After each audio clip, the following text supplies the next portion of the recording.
upasaka of learning, and I see myself as a conduit between the science and people.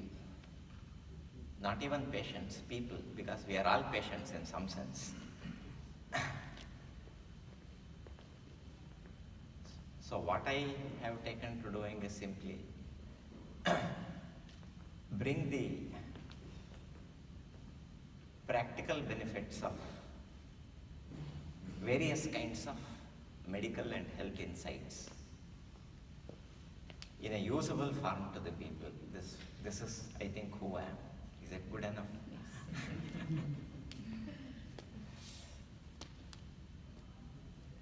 So 85% of all diseases, including heart disease, cancers, are preventable. Only 15% we don't know how to stop. They are beyond our reach. So while healthcare, medical care is certainly required for this 15%, it looks like the fact that medical care is available has also kind of made disease affordable to modern human beings. So I will look into the factors that enables us to understand. So the first part will be exploration. The second part will be a bit of analytics, and I will come up with a part of the synthesis and leave you to build on the rest of the synthesis for yourself.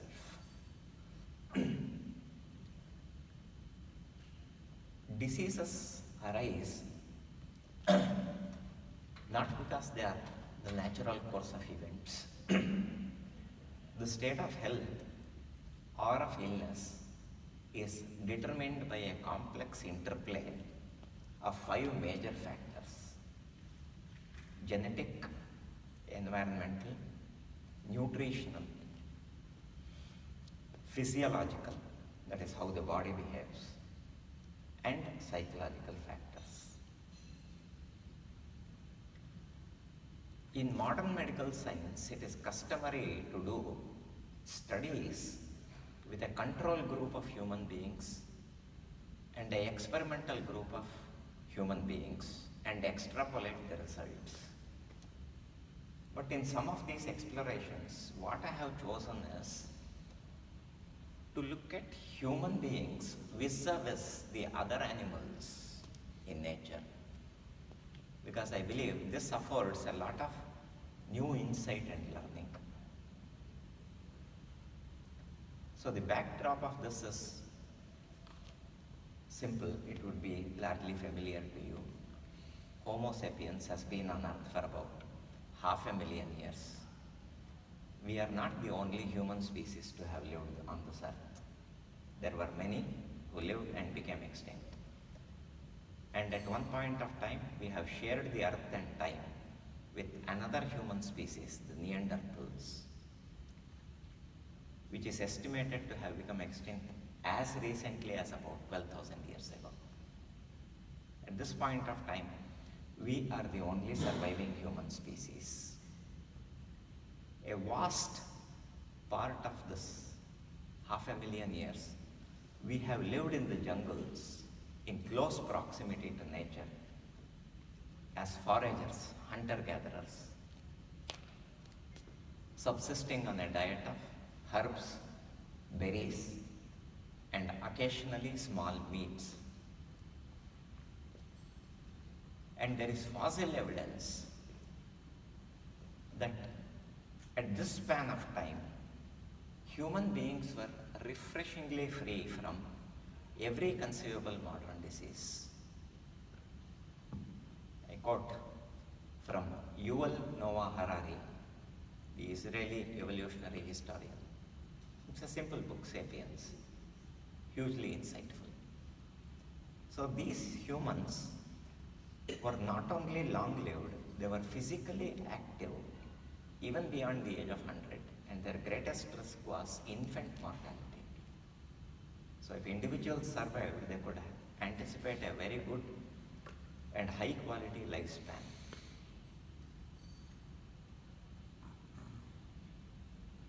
And aging, like in today's wild animals, did not span a very long length of time.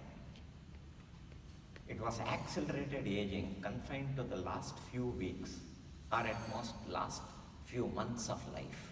Until then, individuals were completely active. They could run, climb trees and everything. They didn't have heart disease. They didn't have malignancies. They didn't have degenerative skeletal-muscular problems.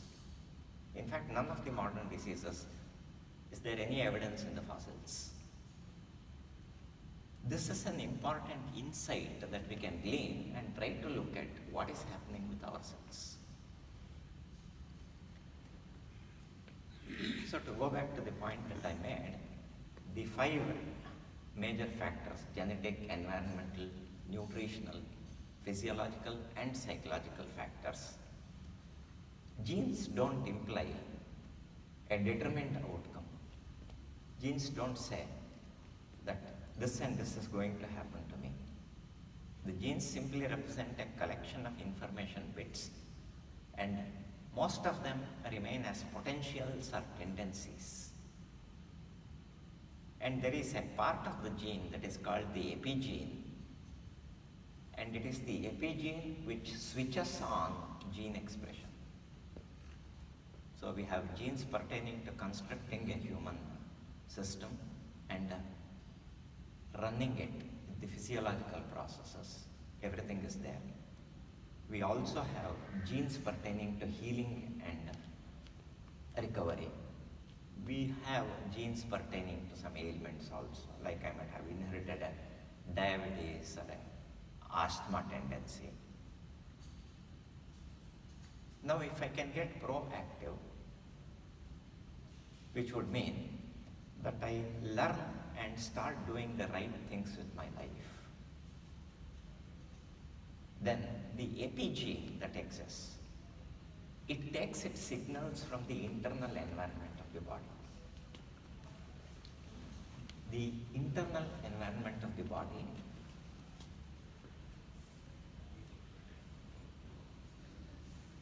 is fluctuating, it is variable, but in each individual's, it bears a time-bound signature as to how the fluctuations have been happening.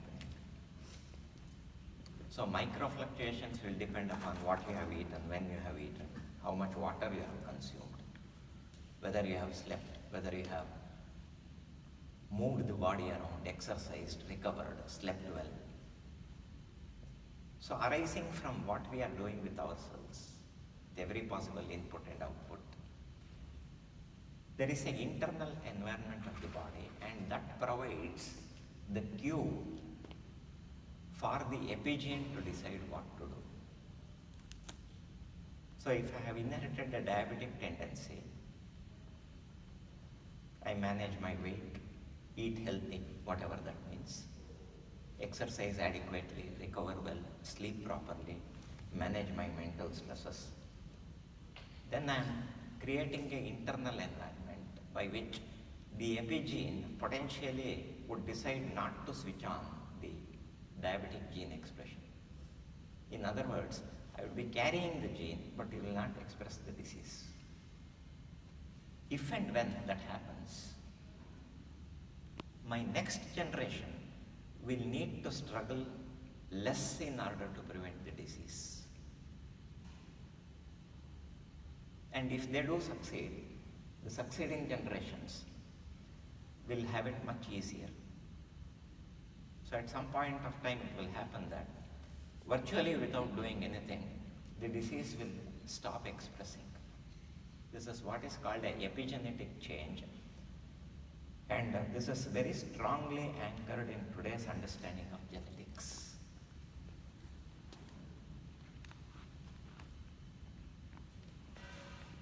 So this epigenetic change means the genes remain intact, the genome remains intact. What changes strongly is their modality of expression, which is far more than good enough for us. Point of fact, it looks plausible if we look into the question of how did we come to inherit these kind of diseases which don't exist in the animal kingdom.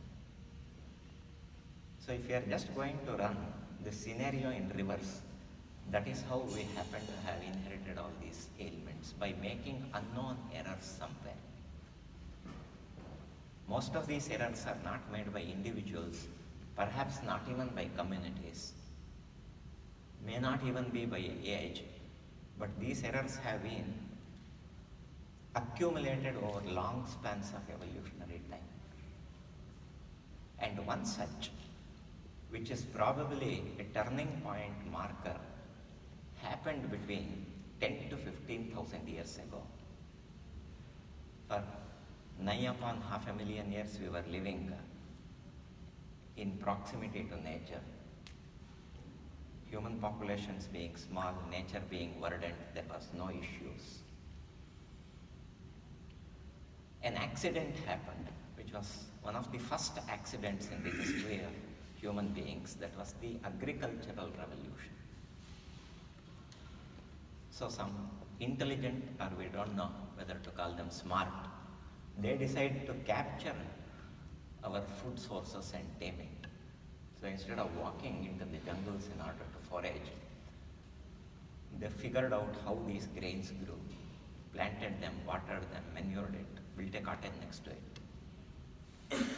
This changed the entire scenario of our life, and it is from this point onwards that the history of human diseases began.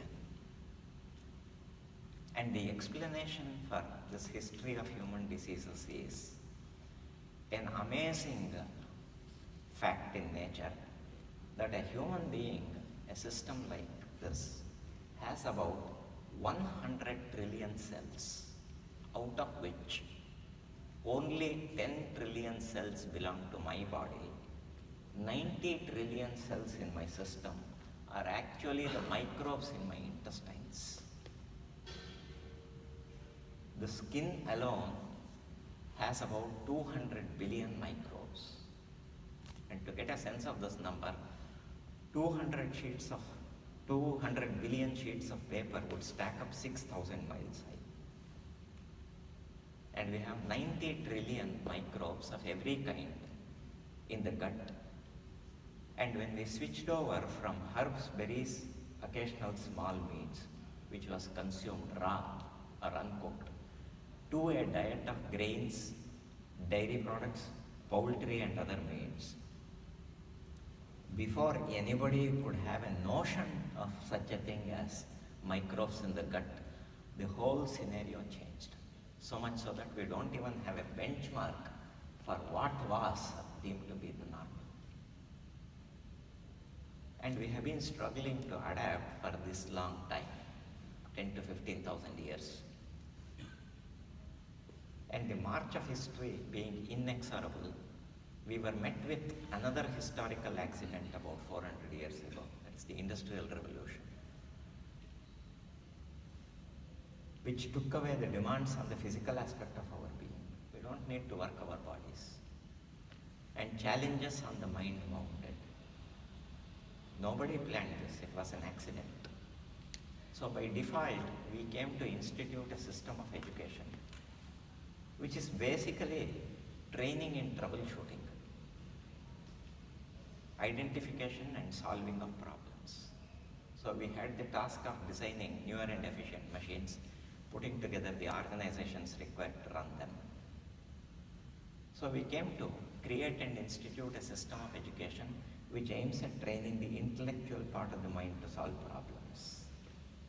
Consequently, vast other reaches of the human personality, psychic personality, have kind of come to be ignored. So in one sense, modern human beings have come into, and we are operating from a tremendous state of internal imbalance, very far removed from nature. And the Industrial Revolution, obviously, people migrated into towns, cities, and so forth. The overcrowding started certain diseases which were not understood those days. Thousands and millions of people died until Louis Pasteur et al. proposed that there are germs causing this disease and it can be defeated by doing this and this. So they generated antiseptics, antibiotics, and ill-advisedly seem to have overused this. So the first whammy happened, the agrarian revolution. We lost what was our natural microbes. The technical name for this is microbiome. And before the adaptation could even go to any length, this was a double whammy. Whatever few friends had survived, they were also truncated.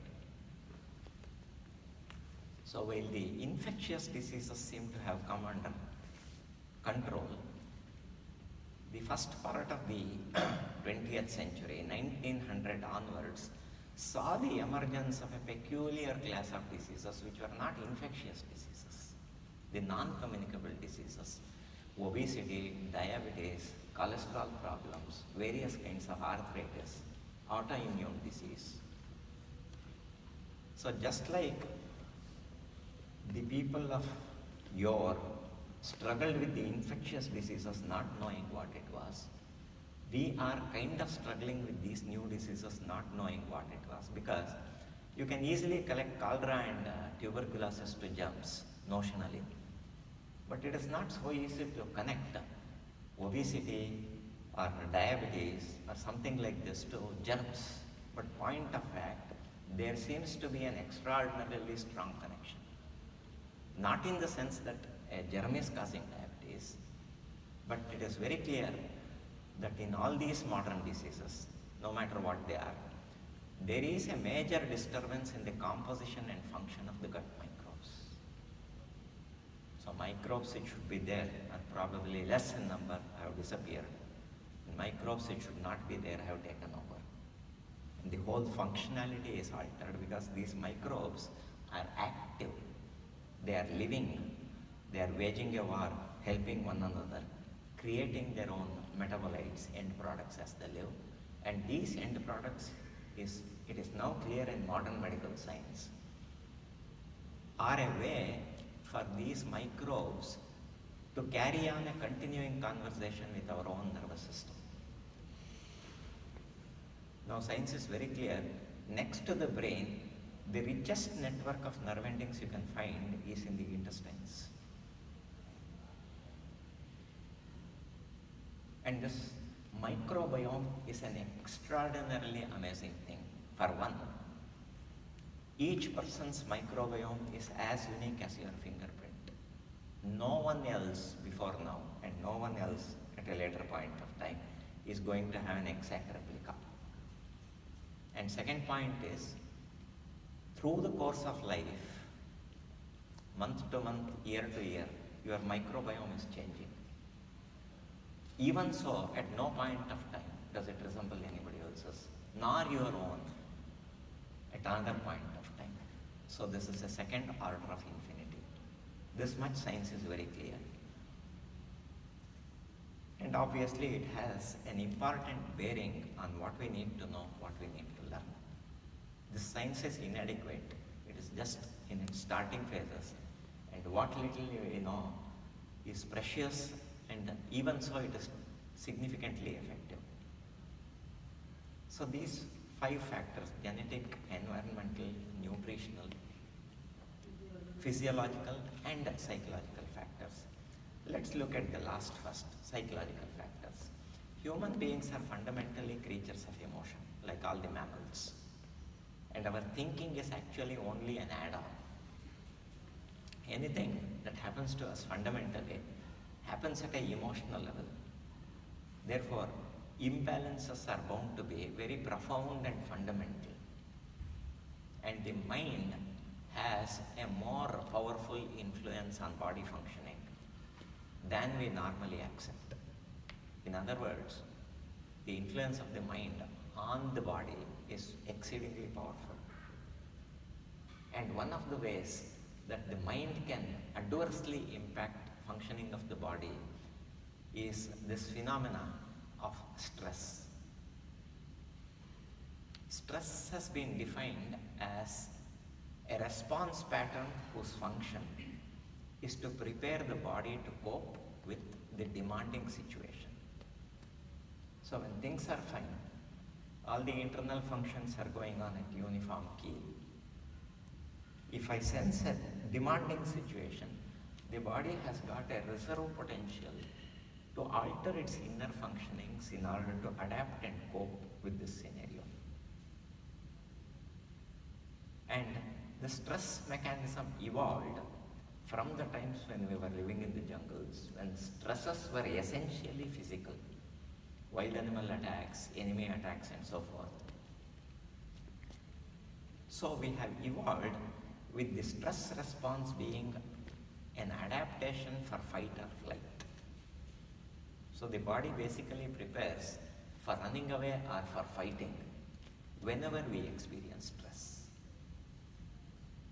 The reason why stress has become a problem for human beings, while all the other creatures, they have stress but they are living healthfully, the reasons are twofold.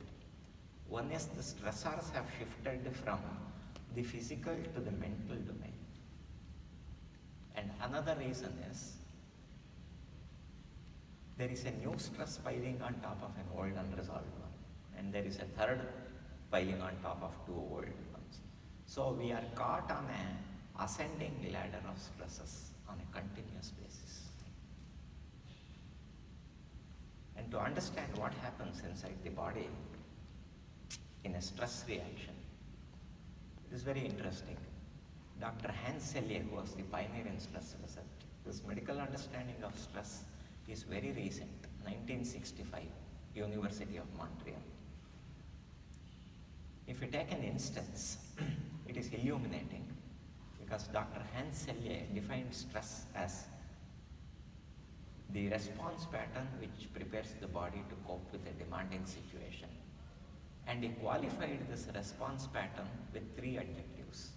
He found that it is non-specific, which means irrespective of the cause of stress, the body's response is always the same. So whether it is physical, mental, intellectual, emotional, the body doesn't differentiate. The same channels of response happen. The second is, he found that this response is phylogenetic, which means different individuals are differently responsive.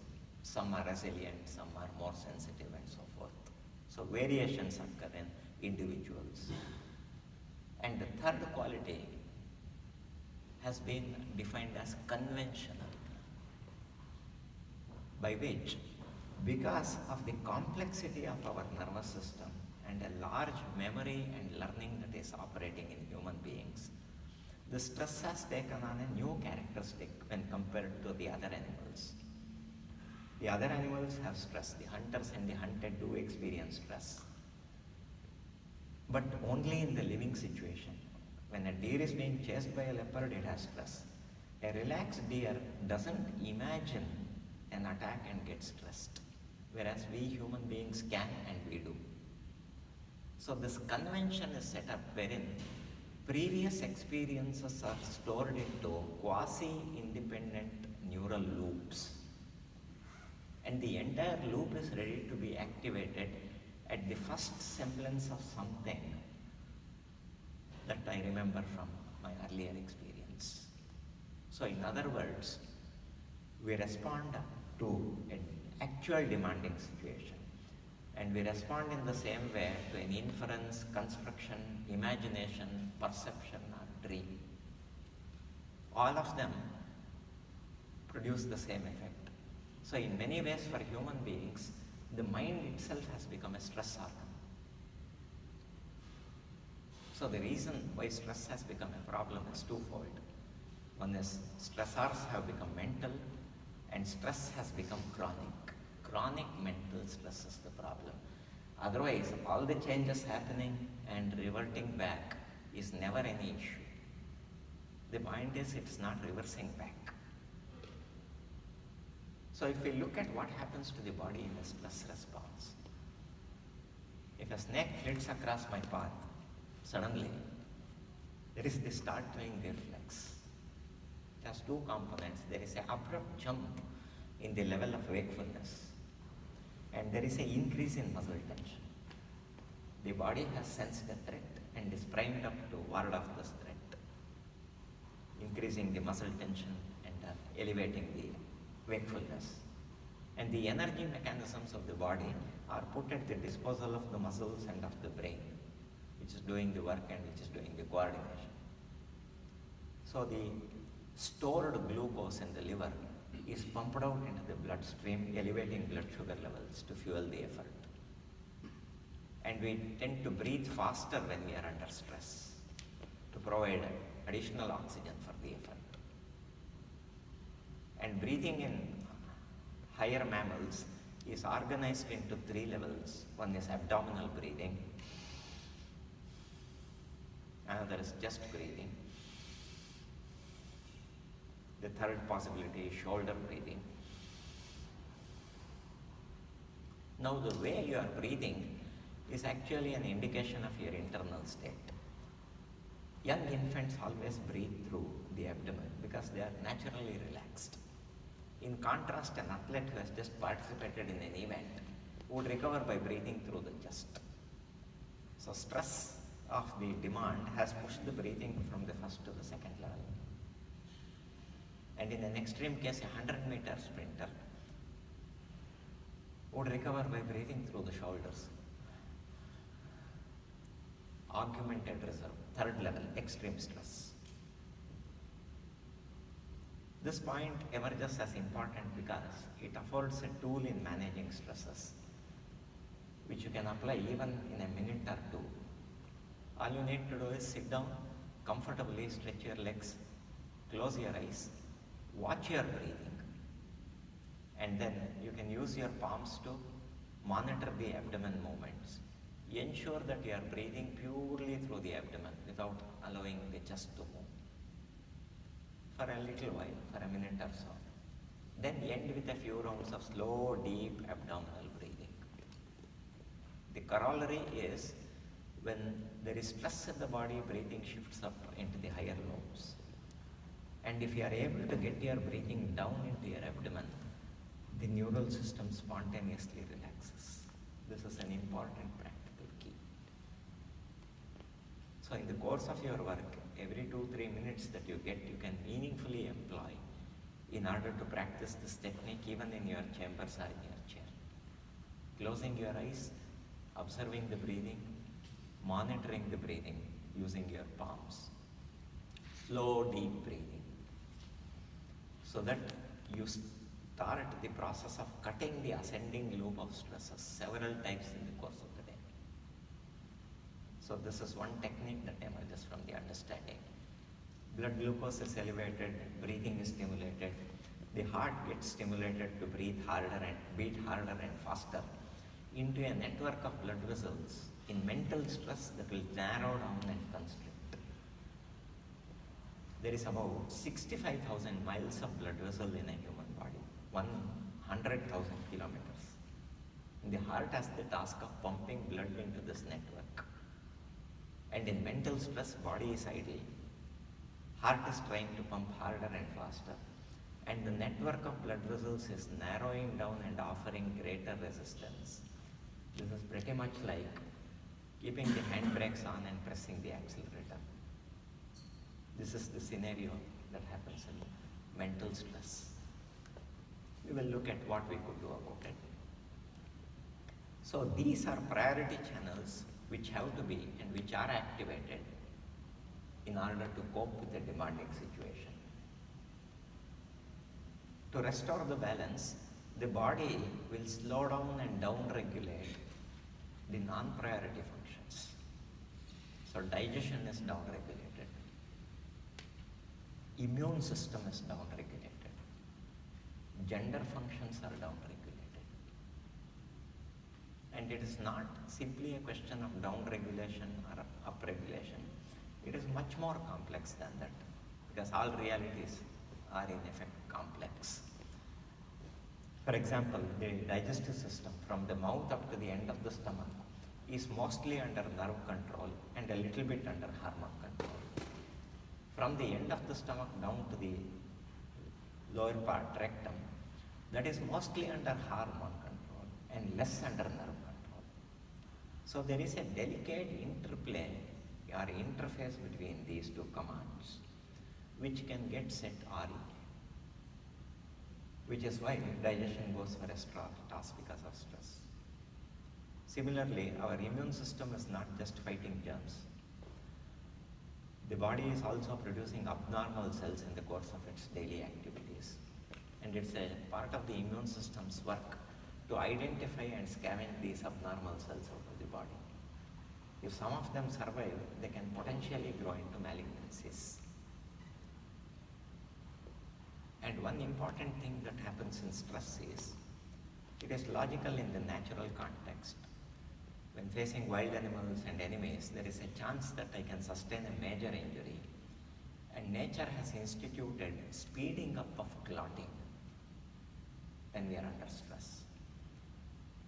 The point is, we are not facing physical stress with the exception of automobile accidents or riots or something.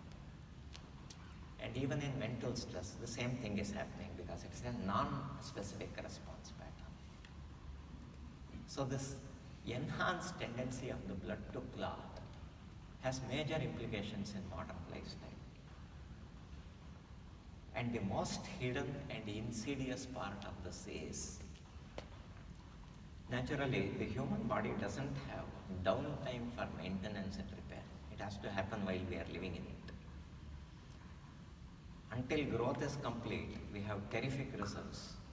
Body is not breaking down a lot until 20, 25, 30.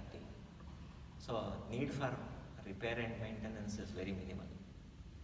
But once we cross 30, 35 and so on, breakdown processes start ascending.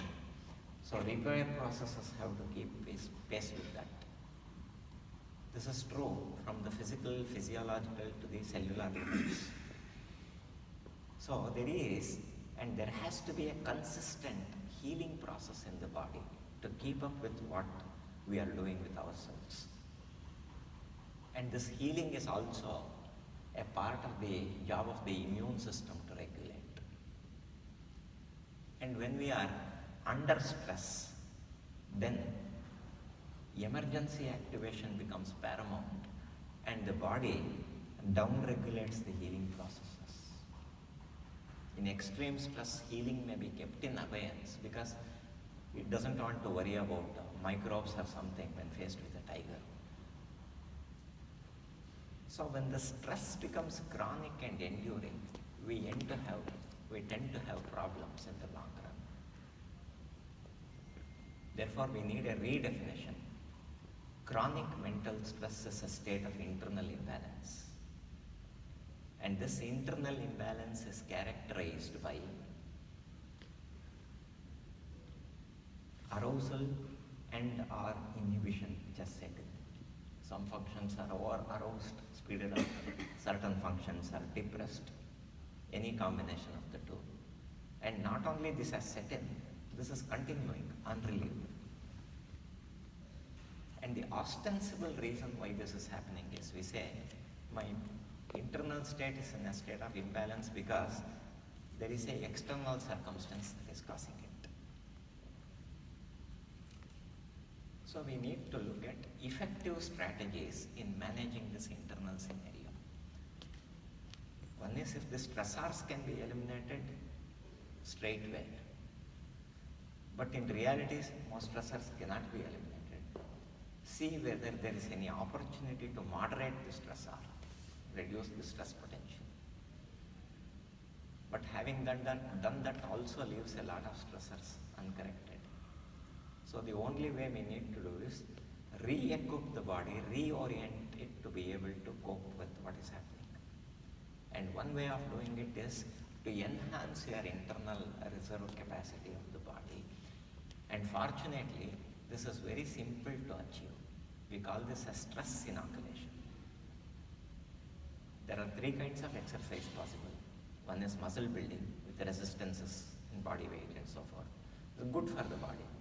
Improves the strength of the bones, preserves the muscles and everything. But it is not of much value in stress management. Another is flexibility training, bending, stretching, etc. This is also good for the body, prevents the changes that happen with old age. But it's also of little value in stress management. The type of exercise that is most valuable in stress management is stamina building exercise. Any exercise in which your activity level is kept above normal for a given length of time. It could be walking, jogging, cycling, swimming, dancing, or using any of the cardiorespiratory machines in the gym. You can choose your mode. You can vary between all those.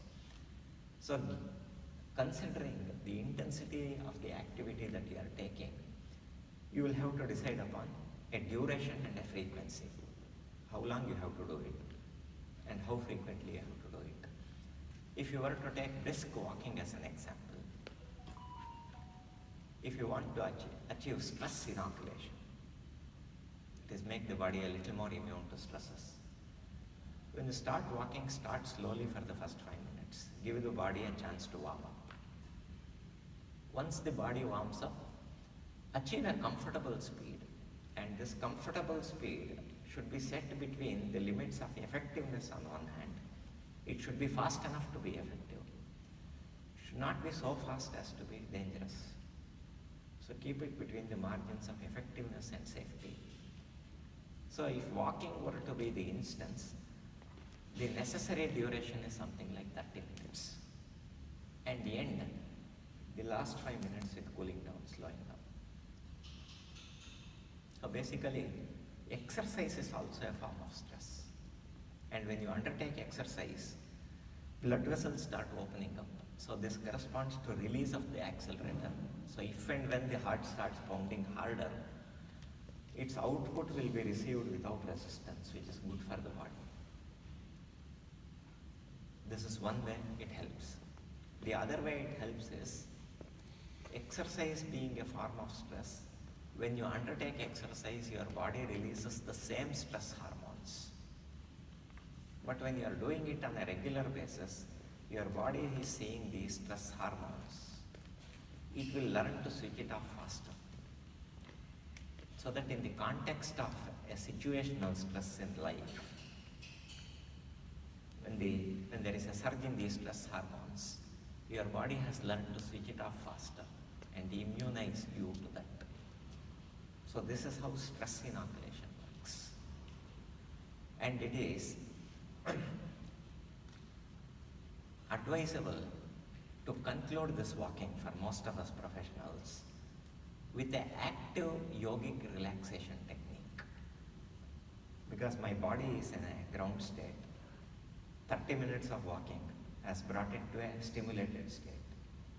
When I complete my walking and just leave my body, plunk down or lie down or whatever, it will start the process of recovering. So this process of recovering has got a momentum.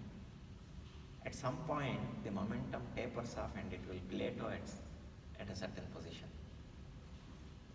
During this stimulated state and before recovery can set in, if you do an active shavasana, composed of relaxing the muscles in the body, you can tighten up, feel and release various groups of muscles in the body.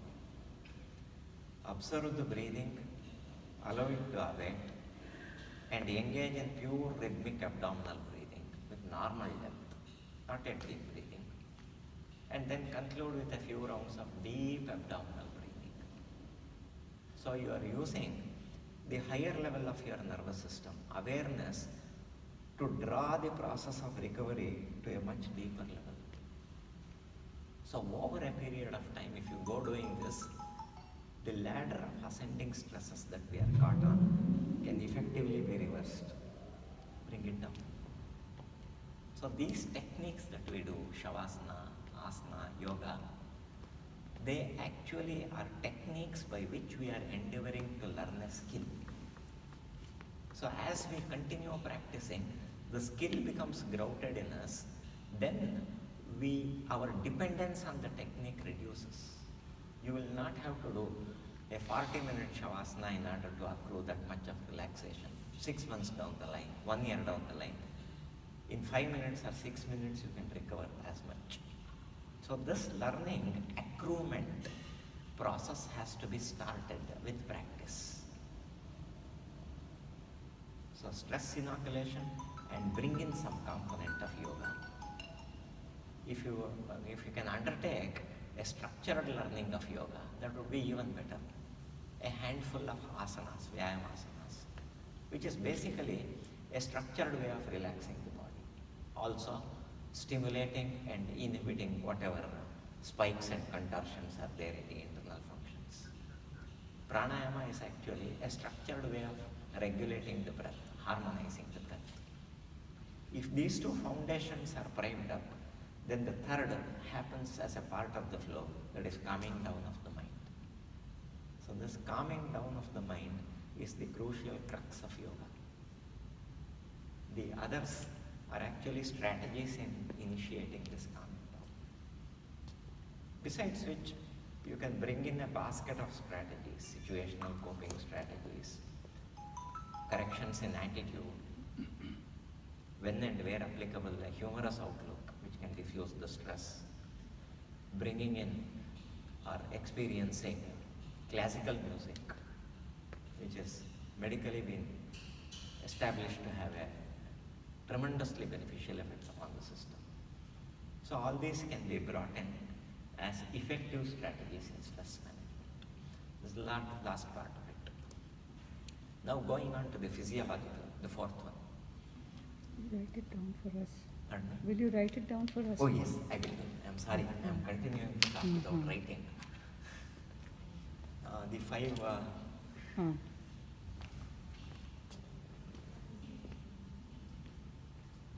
genetic,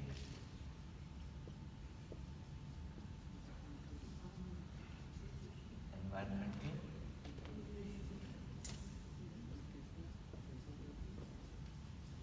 nutritional, physiological,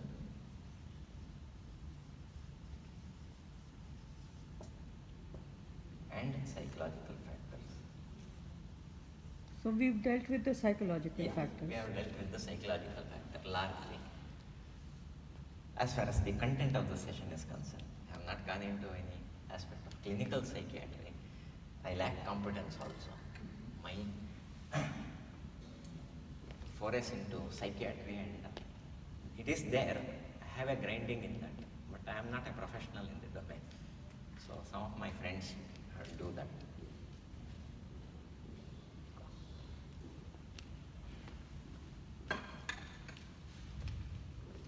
When it comes to physiological, one or two important points have already been recounted. Exercise. Exercise and yoga are actually different. Exercise is muscle culturing, or by extension, it can be improving the functionality of your heart and lungs. Whereas yoga is oriented to nerve culturing. It is more about your central nervous system, your hormones, and indeed, by extension, our own personality. So the two are complementary to one another. They are not mutually exclusive. So common myths run, people who are doing one should not do the other. I don't buy that. It's meaningful to do both in the present context. A little bit of physical exercise to keep the body trim, and some yoga to keep the personality integrated, and they will find their own interface. You can find a little compartment of time for each. And another is sleep. Sleep, there are three components. One is sleep duration. Unfortunately, it is estimated that most urban modern humans are sleep deprived. So we are ourselves calling out how much sleep we need. 6 hours is enough, 5.5 hours is enough, 4 3/4 hours is enough. Actually, it is not. If you are chronically sleep deprived, the body adapts itself, prevents you from falling asleep, which doesn't really mean that you are not sleep deprived. So we don't know the clear symptomatology of sleep deprivation. Most sleep studies seem to indicate that the mean sleep requirement for human beings ranges between 7 to 9 hours, which we certainly are not. We are not getting. And sleep deprivation comes with a cascade of problems. For one, it is not the brain that rests in sleep, because many centers in the brain are known to become overactive when we sleep. So sleep is largely when the body is at rest. Our conscious functioning mind is at rest. But different layers of the brain are activated for many purposes which sleep science yet doesn't understand. So sleep, as far as science is concerned, is a closed book of which only the first few pages have been opened. But what we know is this. One is we require an adequate sleeping duration. The second thing, even more critical, is the sleep window. Assuming it takes 6 hours as a benchmark, 10 o'clock to 4 o'clock, 6 hours is not the same as 12 to 6. Is certainly not the same as 2 to 8.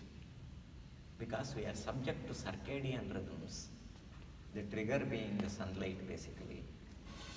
And if you are not synchronized to the circadian rhythms, sleep doesn't do you any good, because the sleep architecture tends to get disturbed.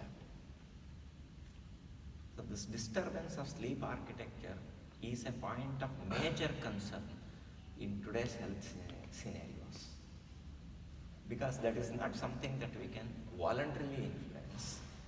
What we can voluntarily opt is, you can choose the duration, you can choose the window. But fortunately, provided we do this on a rhythmic basis, almost in every case, good sleep architecture follows as a consequence.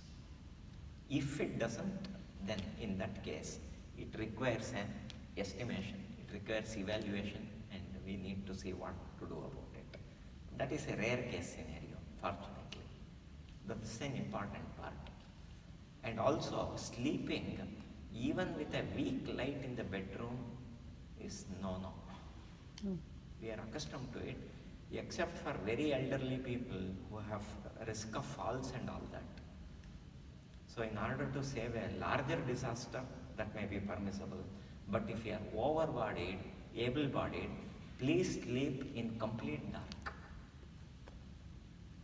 Because I have, in my mobile phone in the pocket, I have got many research reports that indicate with your eyes closed, you are not able to see it, but there is some weak light in the bedroom can be a trigger for many metabolic disorders, including diabetes.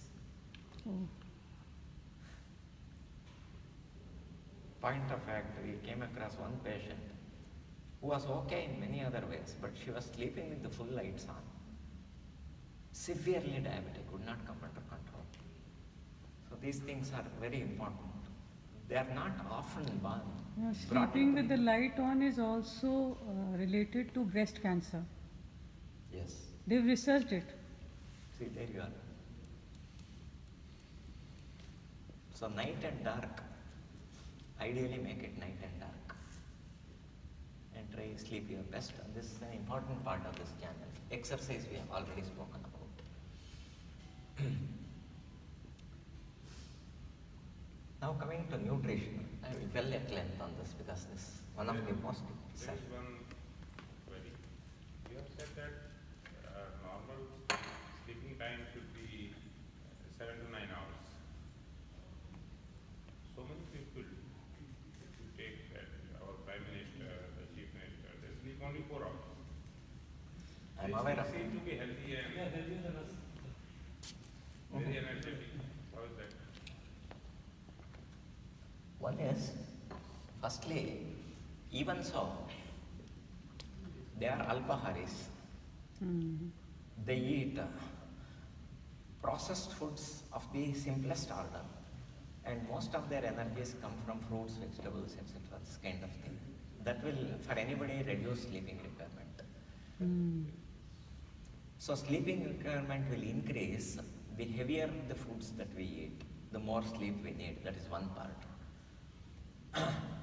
Secondly, they are very grounded practitioners of yoga, and that yoga, pranayama and relaxation can potentially reduce your sleeping requirement.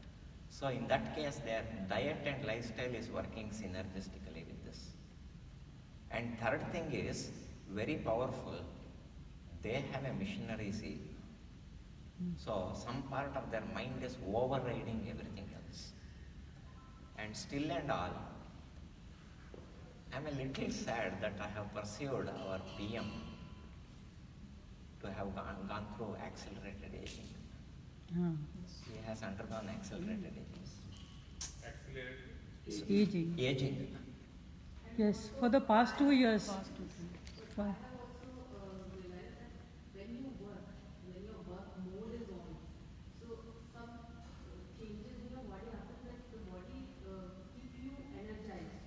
Now let me explain this.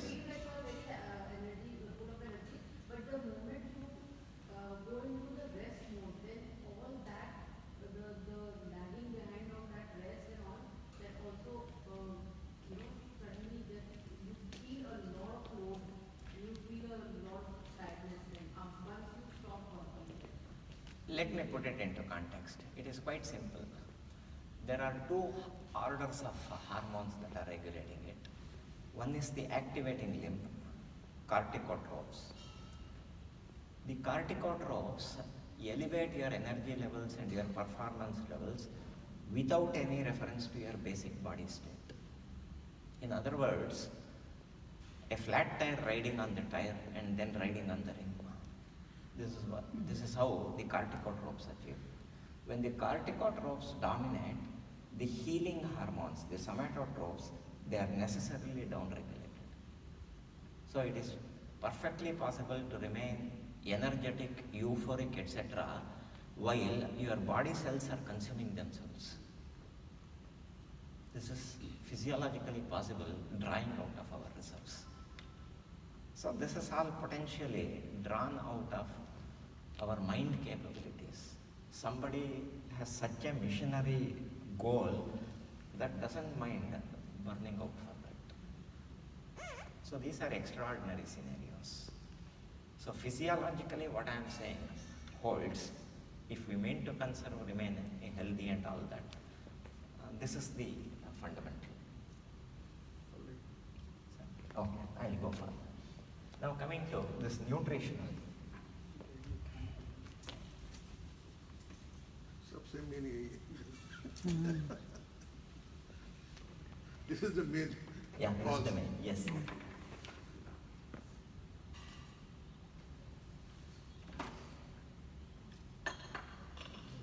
I will take the maximum time about it. I wish to share with you a certain paradigm of exploration and understanding. At the outset, I will not come into the question of what to do, what not to do. That you can draw your own informed conclusions. Maybe I will help draw some lines of possibilities for you. First and foremost is, we know all these facts, but we don't live with these facts. Sun is the only source of energy on earth. And there are two kinds of creatures, those that can use sunlight to produce food and those that cannot, producers and consumers. We are obviously the consumers. This is one point. Second point is, in nature, there is no such thing that can be called as food. What exists is a wide spectrum of living creatures and whatever they produce. So the word food is a convention. And this convention refers to what is the substance that we call as food. If my body is in a state of balance, and after eating it, my body continues in a state of balance, I call it food and consume it. So out of the millions of varieties of stuff available in nature, by trial and error, we have learned to home in on very few as our food because the others can be adverse and toxic. So food is any substance that helps maintain an existing balance. This is a definition by convention. And toxin or poison is any substance that disturbs an existing balance. And medication or medicine is any substance that restores a disturbed balance. Once again, by convention, the word food conjures up a buffet table from salads to desserts. Poison, blue bottle with skull and crossbones. Medicine, amber bottle, shake well before use. But the point is, given the fact that our body is in a state of dynamic fluctuation, one and the same thing can work as food, medicine, or poison. For example, a glass of sweet fruit juice for normal people can be deemed as food. For a diabetic, it is profoundly disturbing, bordering on the toxic. And for a person who is fasting several days, it can be life-saving medicine. So day in and day out, we go around eating pretty much the same things. Hopefully, most of the time it is working as food, but many times it can be working as medicine, and quite a number of times it can be working as poison also. So we need to look into this one important. Also the fact that from the wide variety of so-called food sources that earlier people were consuming, modern human beings have created a plenty but shrunk the number dramatically. So worldwide we find about 6 or 8 food groups that are dominating every table of every people on earth. Wheat, rice, potato, eggs, milk, poultry products, etc. So the variety has shrunk, and that is another issue. We need to address that. So be that as it may, now we have set up a base that this is what food is. In order to make the future exploration a little clear, let me use this opportunity to go a little bit into plants and how they produce food. Animals like us, we can't produce food, only plants can. They have got this green chlorophyll. This chlorophyll is a molecule that can capture the solar photons, energy from the sun. And it uses this energy to break the water molecule. Water is drawn from the soil. So H2O is broken. Oxygen is allowed to go by day process. Hydrogen is taken along with the carbon dioxide absorbed from the air. And the plant proceeds to produce the mother molecule of all energy on earth, that is glucose. Glucose is a 6-carbon molecule.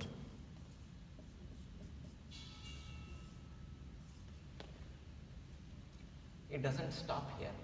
Plants club glucose together to produce further sugars, simple sugars, complex sugars, simple carbohydrates, complex carbohydrates, and carbohydrates which we cannot digest also. That's also part of the sequence. It will make a small side change and bring in a NH2 or amine group with nitrogen, produce an amino acid, and go on to produce a number of different amino acids, combine them together to produce a series of proteins. Another small molecular change from glucose will bring it to make a fatty acid. Thus several different fatty acids are produced. They are merged with glycerol, and the plant produces many fats. It also produces a variety of vitamins, and some of the minerals are a part of the matrix of materials that it has drawn from the earth. So this is how plants are operating. The whole process together can be represented as step-up process. And each level of the stepping up, capturing of the solar energy and vesting it into a molecular configuration, that is the food. Various nutrients are produced. Now there are 2 kinds of plants. One kind of plant starts with a 3-carbon molecule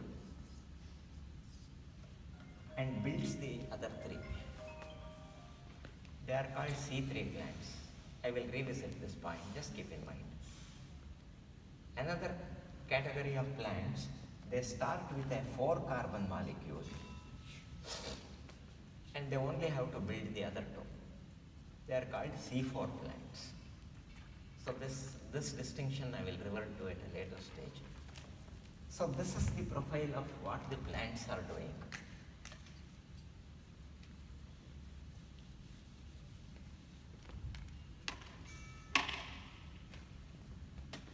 Now I will draw two food circles.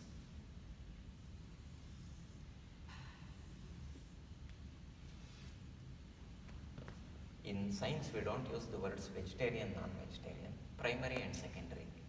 What is coming from the animals is secondary. What is coming directly from the plants is primary. At this point, of course, this is only representative and indicative. I am not going into the question of what to eat, what not to eat. So worldwide, people consume milk and milk products coming from an animal. They consume eggs. People consume fish, which is the body of an animal. People consume meat, which is also part of the body of certain animals. So that is the secondary food. The primary food that we cut into 4 quadrants.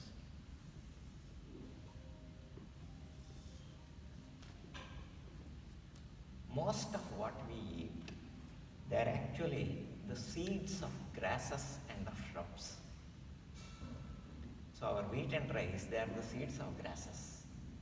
Our dals and legumes, they are the seeds of shrubs. So agriculture was born when we learned to cultivate it, allow the plant to grow to maturity, harvest the seeds and dry them out in the sun. This has enabled storage and transportation and changed the face of human life on earth.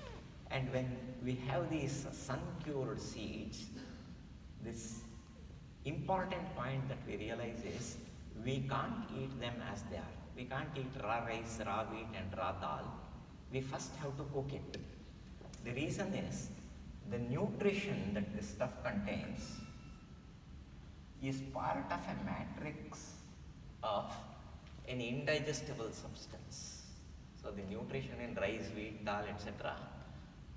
is locked into a matrix of a substance that we are not able to digest. Hence we put it in water and boil it using heat, and this indigestible part rips open, and thus the nutrition will start becoming available to our system. So the seeds is 1 quadrant of the plant food. And because of this, the fact that we need to cook it, it is loaded with energy, it is high in calories, but the life processes have been paused by human intervention. So we say it is low in prana.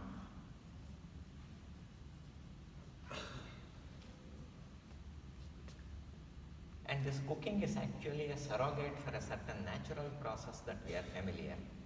That is the process of germination, sprouting.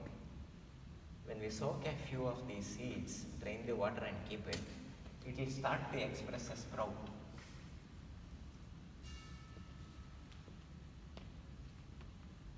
So the seed will start getting active.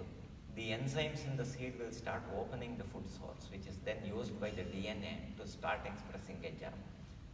Some of the calories are used up in this process. New nutrients are synthesized. So this quadrant has a better balance of calorie and prana.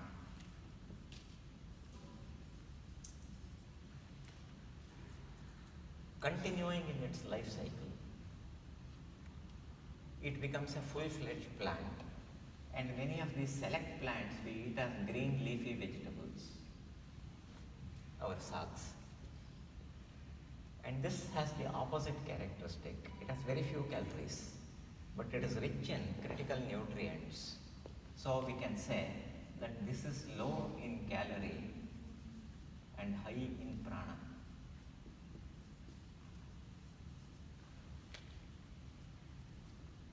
When the plants continue in their life cycle, they give rise to fruit.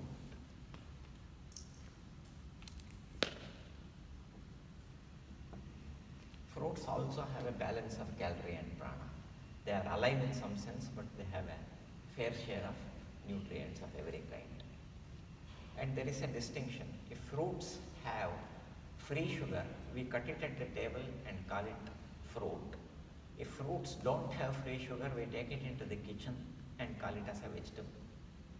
So the so-called vegetables are all technically speaking fruits without free sugars. That's the difference. Now if we look at the backdrop of the understanding that we have in nutrition, we require carbohydrates as energy sources in the order of several hundred grams per day. We require proteins for maintenance and enzymes of the order of several tens of grams per day. We require fats of the order of 10, 15, 20 grams per day. So whatever we require in the order of grams, we reckon them as macronutrients. Then we require vitamins, minerals, and certain things, typically of the order of milligrams to micrograms. These are classed as micronutrients. Now if we look at this picture, I will cut it into two segments. This is a wedge shape.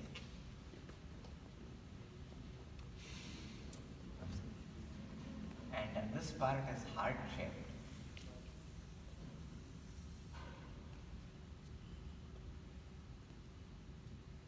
So this wedge shaped part, it is dominantly macronutrients, but it has a little bit of micronutrients.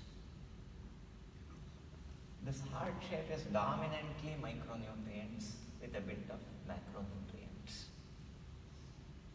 And an important difference is, in this wedge shape, cooking is mandatory. We can't digest this food without cooking. In the heart shape, cooking is optional. You have an option to cook or eat raw or semi-cooked. So this is an important difference which we need to harness in order to make it more healthful. My contention is simply this. Until growing age is complete, you are welcome to eat as much of this group as you want. But once growth is complete, you eat only as much of this as one to maintain healthy body weight, with the conjunction of exercise to maintain healthy muscle mass, and also to prevent additional weight gain, which is usually in the form of fat.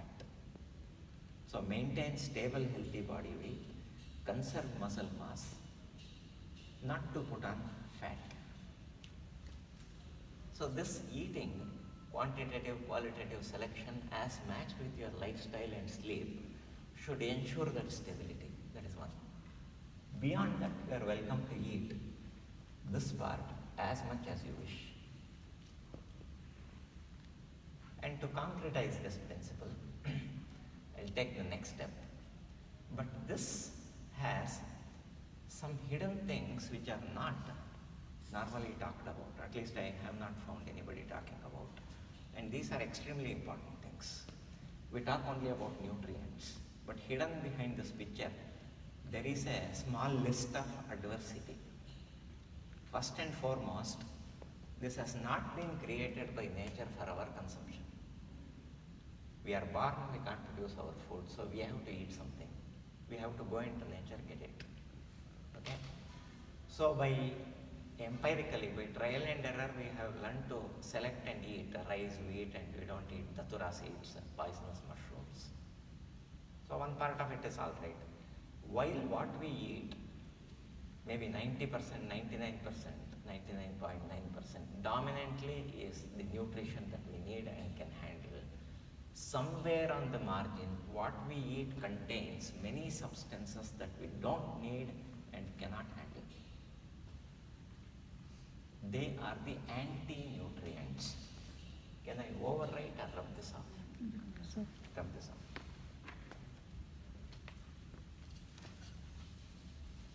It's a point of interest to realize, even at the phase of the hunter-gatherer or forager, whatever was eaten, herbs, berries, and occasional small meats were loaded with anti-nutrients.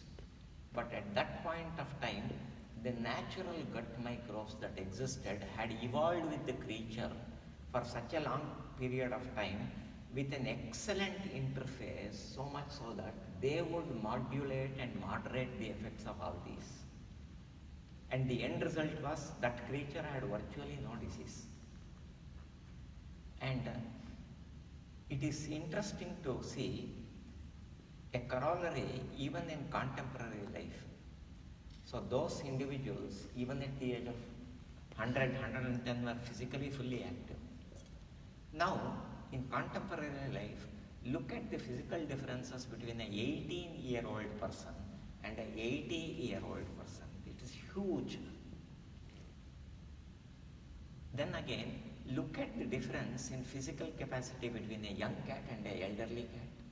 Not too different. Look at the physical differences between a young monkey and an elderly monkey. Not too different. Because they have remained in context of nature and their microbiomes, except for what we human beings have inflicted on them, they have remained the same. Whereas ours has gone for a toss. There is no way backward. We have to learn from this and move on. That is the only option we have. So as such, the first point that arises here is, given the fact that what we are eating has not been made by nature for our consumption, what we are eating contains many substances that can be classed as anti-nutrients. I'll just give one or two examples for your reference. Our food grains, whatever you take, the rice, dal, wheat, apart from its nutrition, they contain substances called phytates. These phytates can block the body from absorbing calcium, iron, and many minerals. They can be neutralized. Cooking is one of the ways to neutralize some phytate. You can further neutralize the phytates by adding some sour stuff like lemon or tamarind or gooseberries or tomatoes, which we normally do. But the point is, reality is very complex. Even the simplest things are riddled with complexity.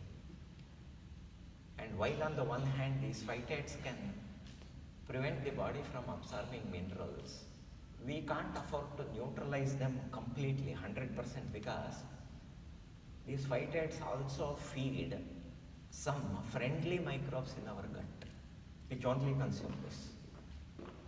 So some amount of phytates are required to be taken unconverted also, which is why we say all these things, even if they are linear and biphasic. Exercise, nutrition, it's good up to a point. Beyond a point, it ceases to be good and starts to become bad. Over-exercising, overeating. Under-eating is also the same. Under-exercising is also the same. So it's a question of finding an optimal point for all this. Similarly, our dals, the legumes, and many other vegetables also, they have a class of substances called hemoglutins. By the name itself, you can infer that it will promote the clotting of blood. Please write it down. Hemoglobin, okay.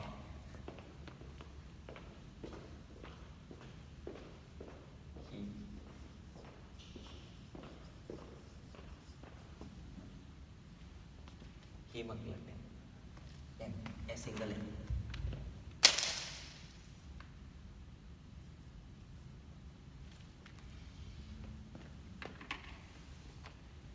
Fortunately, these can be neutralized by most conventional processing, cooking.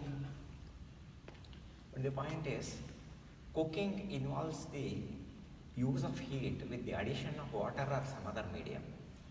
We also often, for taste purposes, dry roast some of the nuts and other legumes, grams and all that. Dry roast without the addition of water.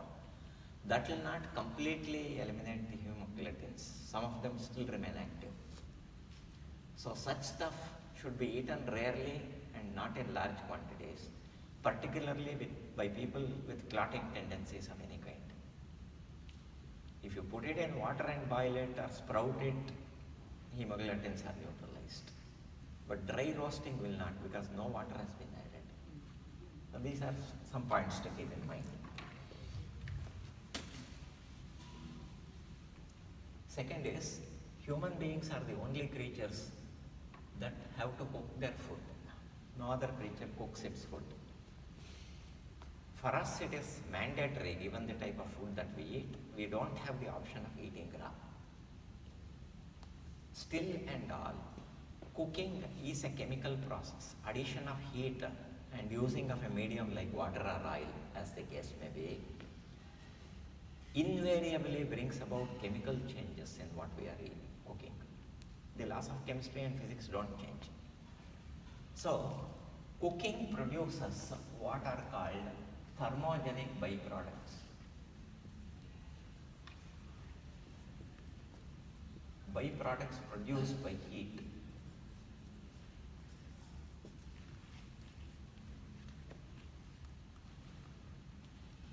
So elimination and maximization is no way possible. At every sequence we have to look for optimization. And here optimization is, for the mainstream of your cooked food, use the simplest cooking process, like boiling in water, sauteing or steaming. And always keep more complex processed food peripheral and not central. Don't eat huge quantities of complexly processed food. And the second one is very important. It can put a burden on our habits. Actually, I am a very bad ambassador. I am a postman from the realms of science. While deeming to help you with your health, I will make your life immediately miserable, because we are doing so much wrong. And I can assure you, I myself am not able to follow 100% of my own science. I make a good endeavor to follow maybe about 85%. And that, in social circles, sets me out as a very peculiar creature. Nobody offers me anything. Sir, is raw eating have some deleterious effect on health? No, some of the food we can eat raw. Vegetables, fruits, sprouts we can eat raw. But wheat and rice, all this, how can we eat raw? And we can't live only on that. So that is a real challenge.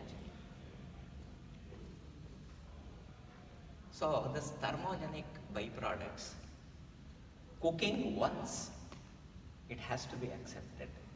We have to put up with it. But do not reheat cooked food. This is important.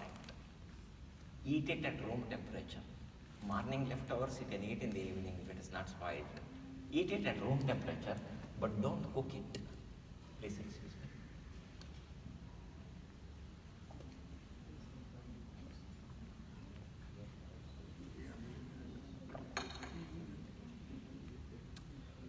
To extend the shelf life, it is okay to store it in the fridge, but put it out of the fridge 2-3 hours before you eat, so that it naturally comes to room temperature and you don't have to heat it. This is one.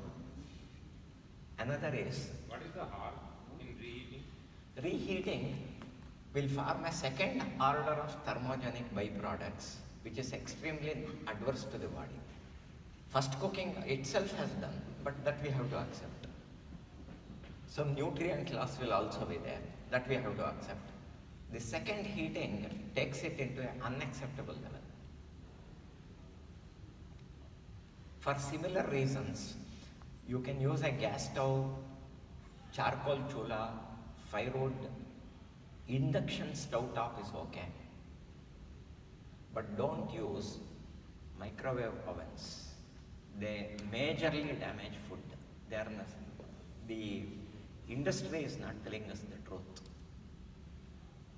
Don't use microwave ovens even for first cooking. Second heating is now out of the question. Please follow this, because I do follow this myself. Microwave use is rampant in the USA and in India, but we have a lot of European alumni. They don't touch anything if it is cooked in microwave. They will prefer to go without food also. What is the harm Uh, in the microwave? Our domestic current is 220 volts and 50 hertz, which means the current reverses direction 50 times in a second. And the microwave oven is geared to this frequency, 50 hertz, and it cooks or heats by generating microwave radiation, which will change the electrical polarity of the food 50 times in a second. That is why it heats so rapidly. So all the unstable molecules are ripped apart, new bonds joined together to form God knows what molecules which never existed in the food. So that is an extreme expression of thermogenic byproducts. Normal cooking itself produces thermogenic byproducts, that we have to accept, but this extreme expression we don't have to accept. We have an option not to use this gadget. As I said, it is going to eliminate a whole lot of convenience in our life. But these are scientific truths. No nutrition, I think, is talking about all this. And the third thing is, our primary food, which is carbohydrate, energy food, which is finally broken down into glucose by the digestive system. When glucose enters the bloodstream, it starts circulating.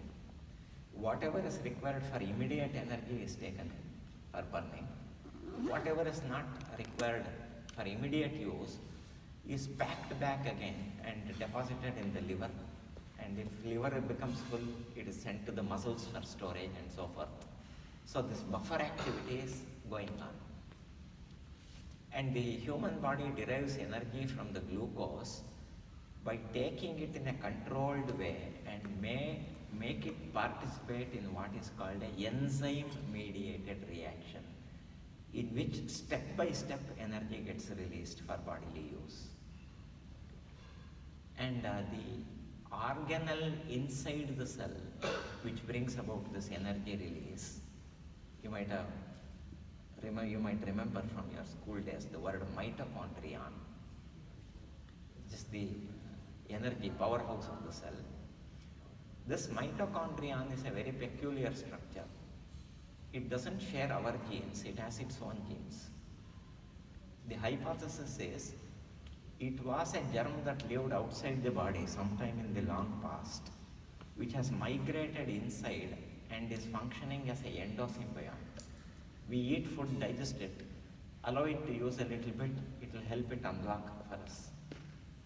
But then, it will not obey our signals because it has its own genes. So what the mitochondrion does is, if a cell requires energy, then it will be taken in for energy release. If a cell doesn't require energy, then mitochondria will not cooperate. It will eject the glucose. And this glucose, which is not required for current energy, goes roaming around in the body, and when it is not required for energy, it will just behave like a chemical, put a patch of its own self, that is, put a patch of glucose on every membrane it comes into contact with. You may know the word HbA1c, which is used as how much control of diabetes your body has got. That is just a measure of how much glucose patch has been put on the surface of the red blood corpuscle. And this glucose patch is happening not only on the red blood corpuscle, it's happening in every membrane of the body. And that is a part of the aging and degeneration process called glycosylation.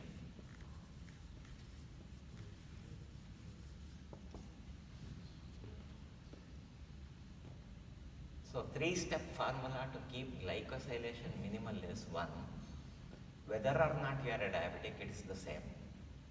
Okay? Eat only required quantities of food, no more. Second is, select foods that release their glucose slower into the bloodstream. I will talk more about this. That is glycemic index. Thirdly, do various types of activity which will stimulate the muscles to take up and use the glucose better. That is, in other words, physical exercise. So the combination of these three can keep glycosylation minimal. I will talk about the first step after covering this.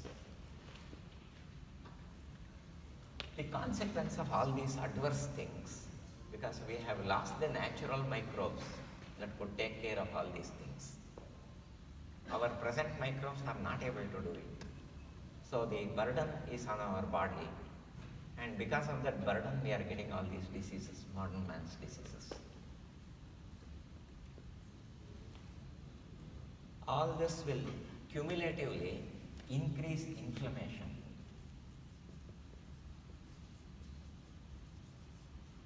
The swelling that happens after an injury has a protective role. It can speed up the healing process.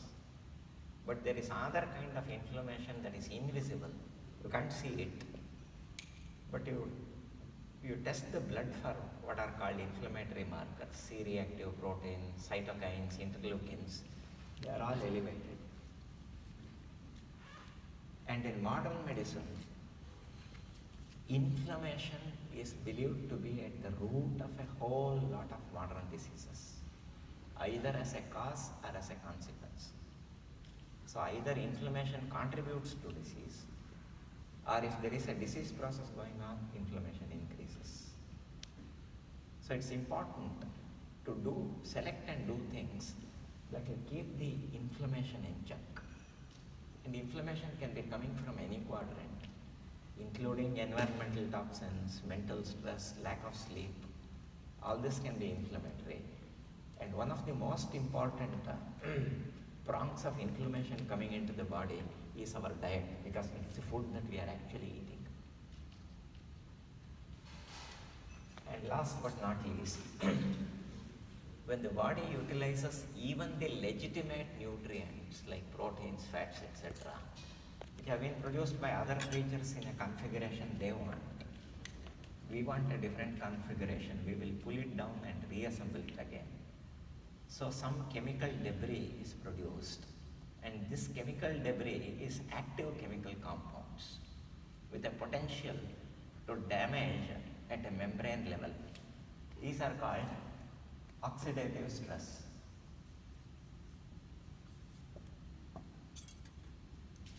Arising from glucose products, carbohydrate products, or nitrosative stress arising from protein breakdown.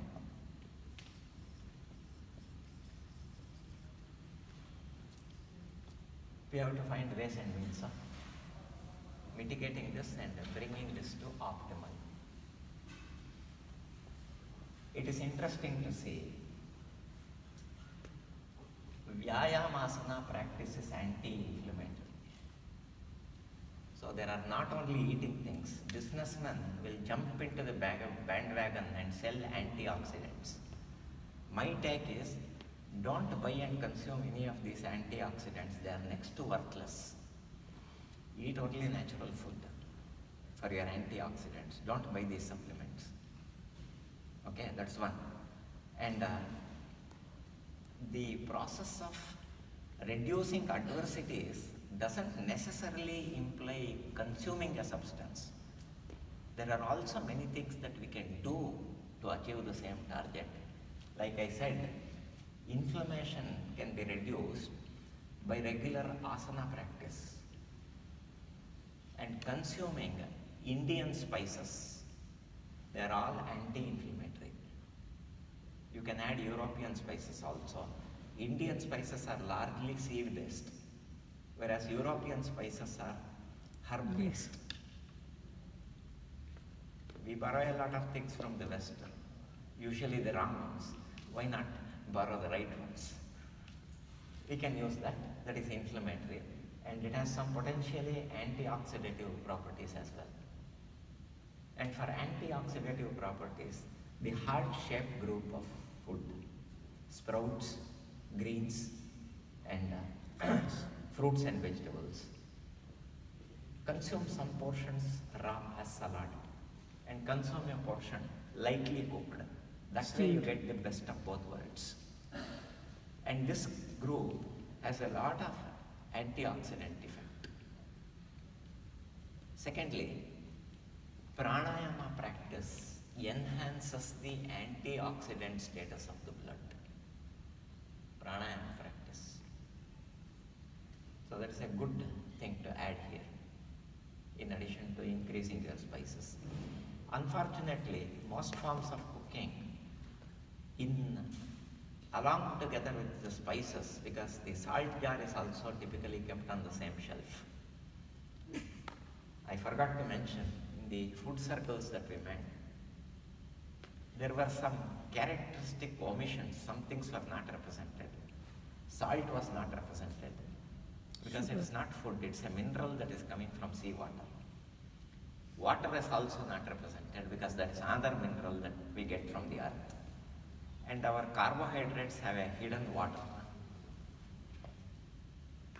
The picture did not represent coffee or tea, which technically have to be considered as drugs, not as food.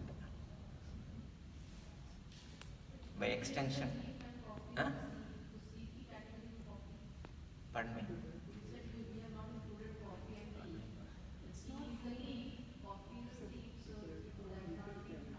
Yes, it can be.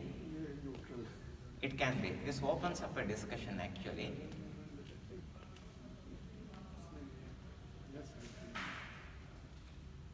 Tea is a leaf and coffee is a bean. Therefore, A seed. it can be on the top quadrant or in the bottom quadrant.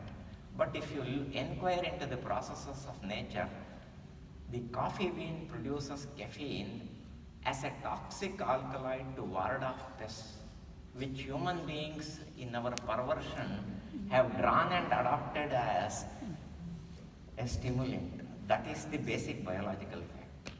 Ditto with tea. It produces tannins and a small bit of caffeine in order to keep off the pests. And we are so much. We are also pests. So that is But the fact. we have addicted ourselves to it. So tea as a leaf is not the same as palak. What about tobacco as a leaf? Same. So, like I said, at this point I am not saying you should have or should not have toxin, nicotine. Nicotine is a very powerful alkaloid. In fact, in Agatha Christie novels, most of the murders are conducted with a dabbing of nicotine injection. So be that as it may, they are basically toxins. That is why I have not represented them on the picture. For the same reasons. Come sit. What are the anti-inflammatory seeds and spices, both Indian and European, for example? What I said was, all the Indian spices are anti-inflammatory. Welcome to use more of it. In addition, you can bring in the European spices also, which are herb-based, which are also anti-inflammatory. And my point was, when we increase the intake of spices, we tend to increase the intake of salt to match it. This is a problem. Salt does not belong to the same category. In fact, according to WHO, 8 million deaths a year worldwide are happening simply because of increased salt intake. So, condition your tongue to accept more spice with less salt. That is my case. These are hard things to do but achievable. After all, it's a matter of conditioning.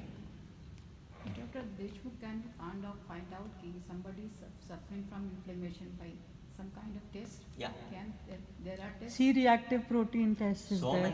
many known, and God knows hundreds of them. Cytokine, what is? C-reactive proteins, certain kinds of cytokines, interleukins with certain numbers. So depending upon the clinical presentation, if somebody is presenting with a disease, if needed, those tests can be done. But normally in medical protocol, testing is done only if it can change the diagnosis or the treatment. If a patient comes to me, without testing I am able to treat it, Testing is redundant, we don't do it. But if I have a doubt that testing this will change the course of my treatment, then I will do it. That is the context. And these are expensive tests.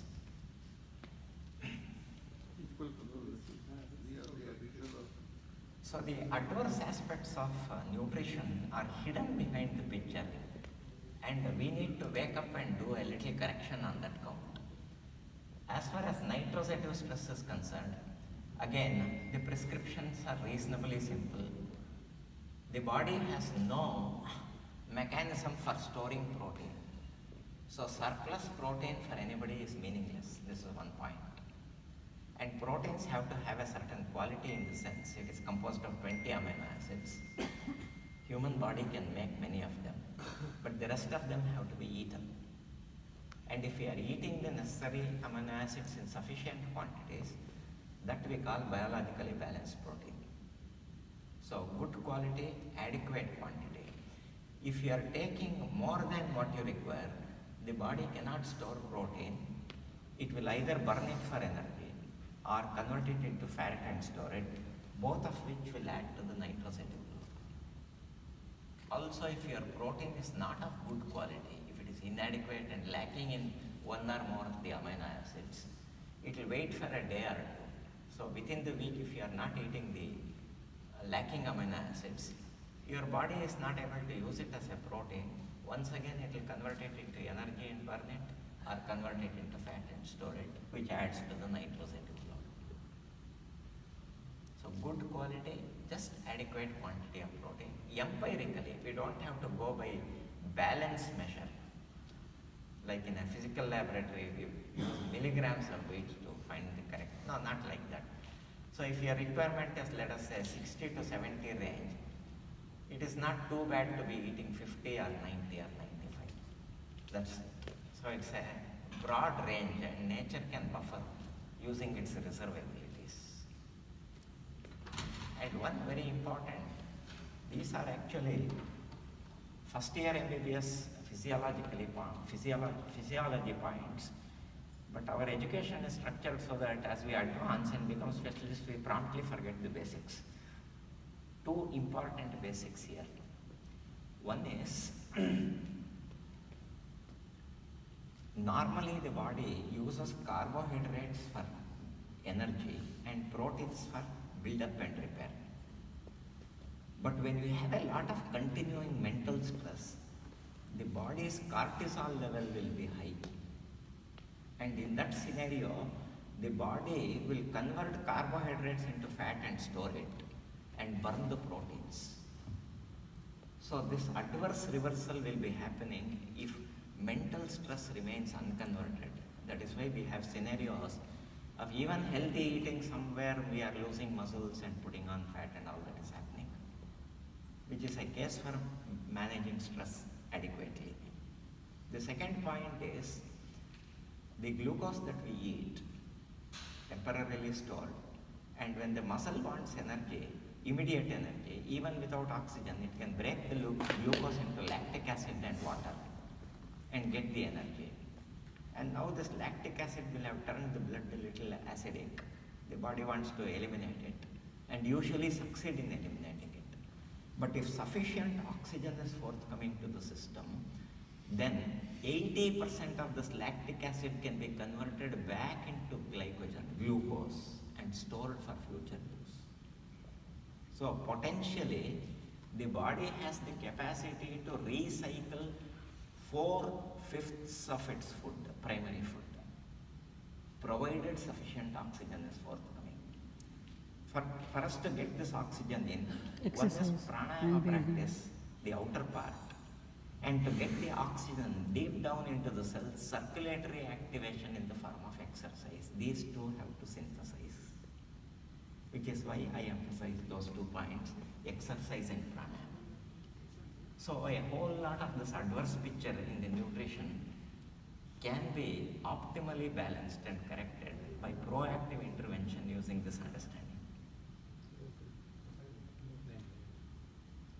And now I'll just quickly complete the picture.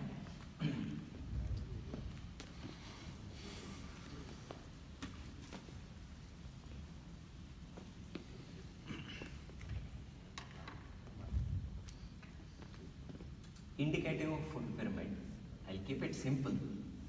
This is not prescriptive, but it's a good beginning point. You can get about 40% of your requirements through whole grain, cereal, or millets. I'll go a little into this shortly. Approximately 30% to be got from vegetables and fruits. This is not dense, it is voluminous. So if you mean to get 30% of a typical platter, one half has to be fruits and vegetables, one half everything else. Only then you end up getting something like 30% from this. About 15 to 20% legumes, two-headed seeds, dals and nuts, duly processed of course. This is a very important segment for vegetarians and even for people who take animal food. Still it is a significantly important thing, which will leave about 10 to 15% for secondary foods that is coming from animals, milk, eggs, meat, eggs.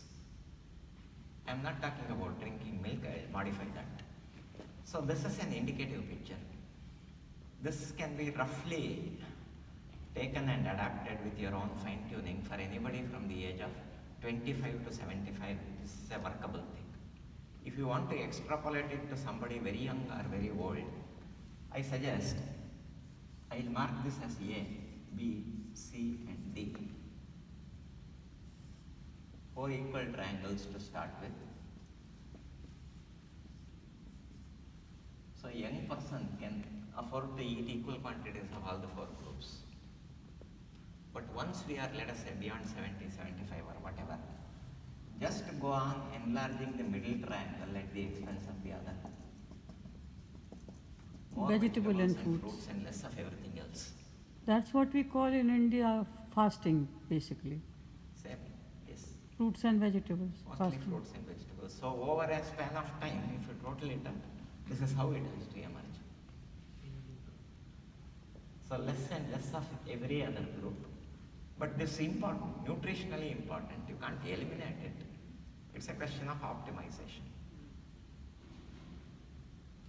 So this is one point. Now I come to this very important thing, distinction between millets and cereals. It's a happy thing that the Union Government of India is actively promoting millets. 2 things. I mentioned C4 and C3 plants, those that make glucose starting from 4 carbon atom and starting from 3 carbon atom. Now, rice and wheat, they are C3 plants. They start with a 3 carbon molecule and build the other 3 in order to make their glucose. They are water intensive crops. They consume a lot of water. So already the earth is under water strain. Secondly, the end product, their grain, has a similar nutritional profile as millets. But the point is, it is very low in fiber and very low in minerals, calcium and iron, etc. Minerals are low, high in fiber, and they have much higher calcium, iron and other minerals. So this is one decided advantage. They are water saving for the environment. And as far as the body is concerned, they have more fiber, they have more calcium and iron. Now what is the role of fiber here? This is very important. What we have been able to find about the human gut microbes is, invariably, all the unfriendly microbes use sugars, including jaggery, refined flours, and white rice will feed the unfriendly microbes. Friendly microbes, all of them, they live by breaking down fiber that we cannot digest. So this fiber is of many kinds. Certain fiber is tactile, that you can feel with your tongue and teeth, fibrous foods. That is one type of fiber, insoluble. There is also a soluble type of fiber. There are many sugars which are not sweet, which we cannot digest, but the gut microbes can break it and they help themselves and they help us also some. So it's important to eat those. And in between, certain slimy substances, for example, that present in bhindi and oats to some extent, they are called beta glycans. That is another type of important fiber. So your intake of fiber should span across the varieties. Quantity is not so much important as variety. And this is important because we now know 60% of our digestion is done by our enzymes. 40% of our digestion is done by the gut microbes. That's one. Secondly, our digestive enzymes are fixed. Either they can do it or they can't do it. There can be no change. But the microbes in our gut, if they see some food coming regularly, within a short period of time they can go and generate an enzyme to deal with it. They are flexible. So this is an important characteristic of the microbiome that we have to tap into and harness. Introduce fiber into your diet in progressively building up quantities. So initially if you start millet abruptly, you may feel bloating, constipation, whatever. If your body doesn't receive it, introduce it slowly and day by day start building it up until you are eating a full meal of the same thing. Dals and vegetables and everything else can be the same. This is one good way to go about it, because when these microbes break down the fiber, they produce as byproducts acetates, butyrates, propionates, which have a modifying effect on the immune system. So they cut out the adverse spikes, lower the inflammation, prevent cancer formations. Huge lot of beneficial effect. And a lot of disease is happening because we are not tapped into using this. Eating more fiber, you can never go wrong, except initially it can cause distress if you are not used to it. And eating sugars, direct sugars in any kind is adverse. It's not so much because of the sugar, because it feeds the unfriendly microbes in your gut.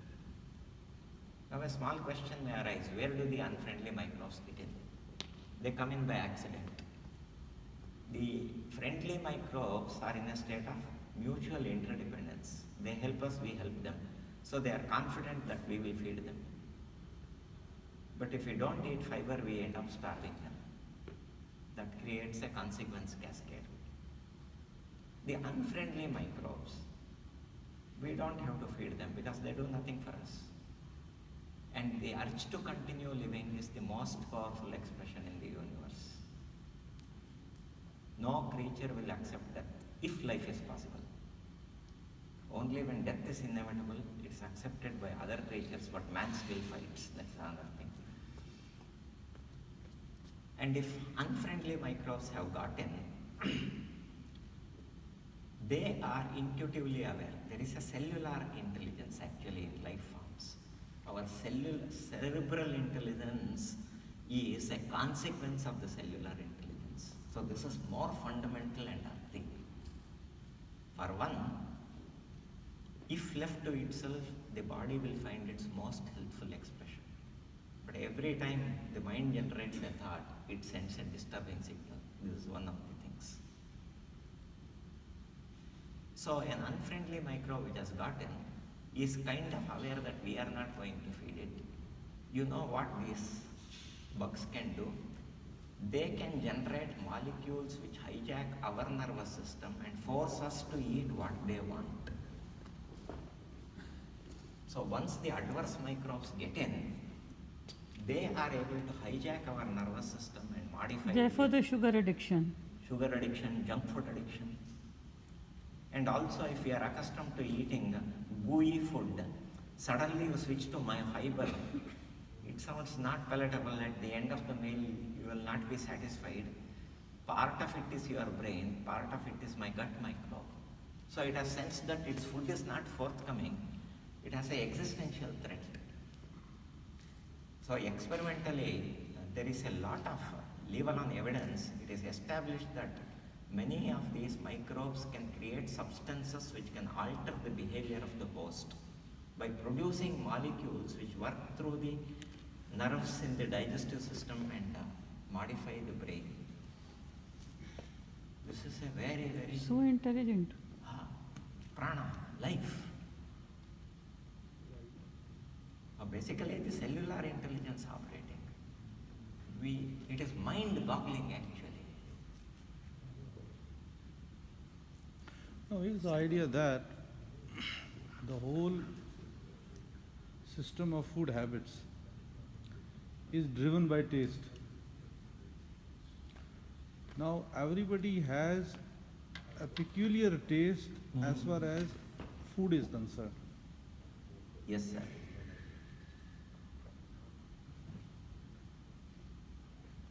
Now, is it the idea that the human body for a healthy existence has to struggle against the fight of taste?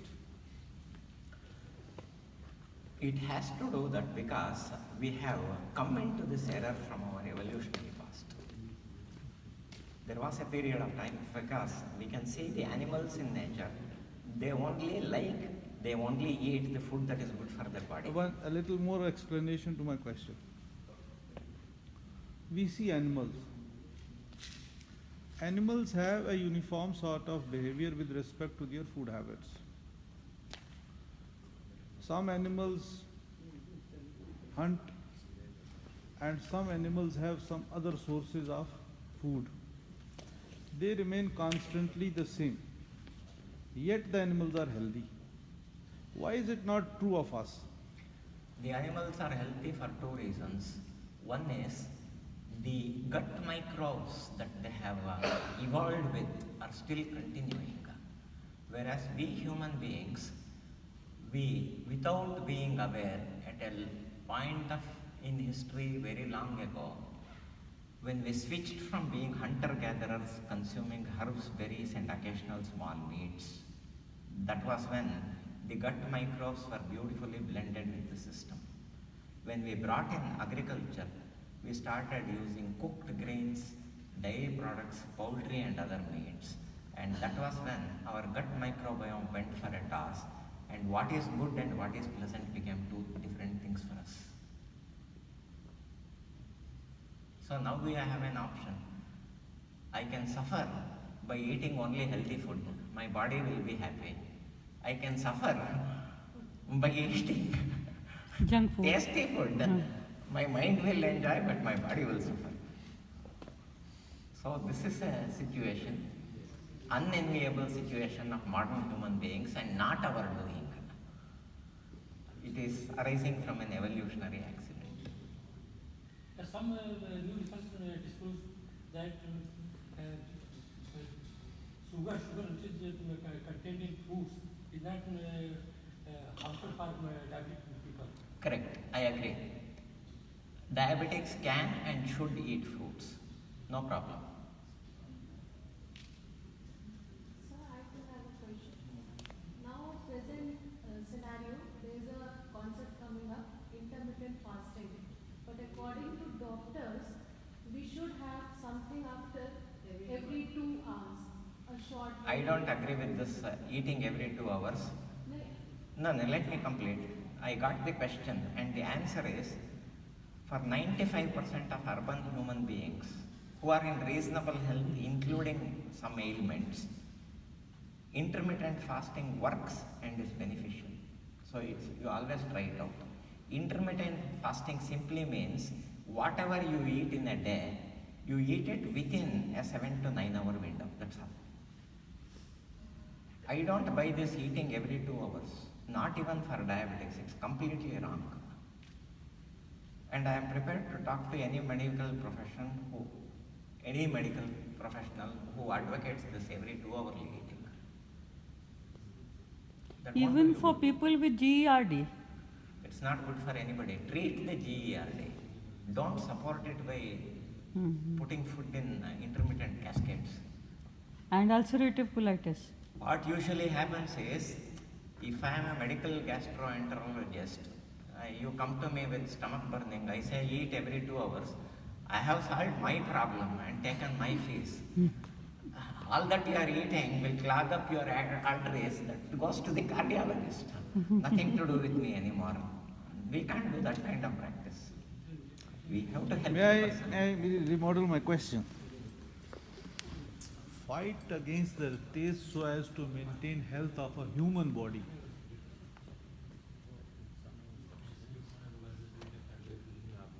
Is by itself a state of stress. Yes, that's what I said. On the face of Now, it, we have a on the challenge. face of it, this challenge by itself causes a stress. The moment you project the thought that, well, taste is to be compromised, which the human body is used to, whether for one reason or the other. Because the moment you allow the market system grow, it is based on taste system. The whole market is driven by nothing but taste. That's a very strong fight. And that is how the taste is promoted.